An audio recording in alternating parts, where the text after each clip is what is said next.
Meanwhile, France's highest court has now suspended a controversial burkini ban. The measure was put into place following terror attacks in the country. It had prohibited the full-body religious swimwear, if you will, at public beaches and pools. But the ban sparked international outrage. Deborah Pata is in Nice with more. This summer, the fashion police along the glitzy French Riviera had a new target: Muslim women wearing burkinis. Italian tourist Amal purchased a pricey burkini for her vacation, but is too scared to even go to the beach.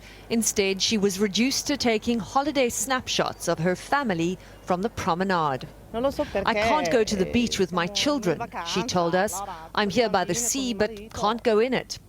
Nice banned the burkini after last month's ISIS-inspired terror attack, with police fining women for wearing them or forcing them to disrobe, as seen earlier this week when police surrounded a woman here and ordered her to remove her tunic.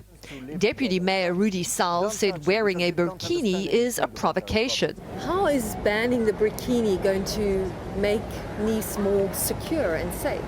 The feeling of the people is very important. When you go to a place, if you see like that Islamist or something looking like Islamist on the beach, on the streets, everywhere, you don't feel safe.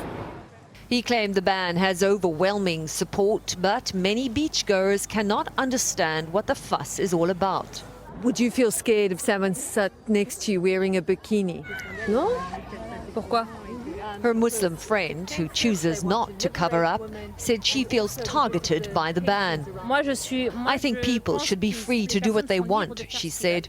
"I don't see why it should bother anyone."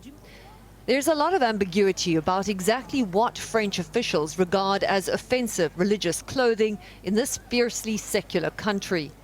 Despite the burkini ban, when these women arrived at the beach dressed in hijab, the police monitoring the area did absolutely nothing. And of course, as this now, Deborah Pata's report comes prior to the news of the hour that this burkini ban has been overturned. Elaine Cobbe of CBS Radio News now joins us on the phone with more from Paris. And Elaine, what arguments exactly did, again, the country's highest court hear before issuing the decision?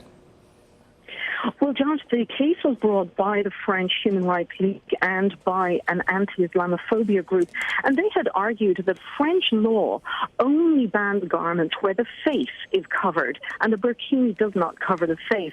So they said that while local authorities have the right to bring in their own decrees, that they were in fact not following French law, and that's why they wanted the bans lifted.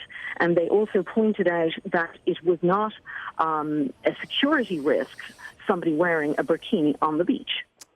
And thus, the court's ruling, obviously it concerned to a degree a specific town. Could it then, though, set a precedent for bans across the country? Absolutely. The case was brought for the town of Villeneuve-Loubet, which is on the Riviera, but there are more than 30 towns and local areas along the Mediterranean coast there which brought in these bans. The fact that the court has now suspended that one ban means it is lifted, and it's because of the legal situation, it simply means that all of the others can be challenged and lifted immediately. Now, it is just a suspension, but of course this could be academic because the bans were temporary and are due to be lifted on August 31st next week anyway. And so it does certainly bear watching, and I know you shall do that for us. Elaine Cobbe in Paris, we do appreciate it.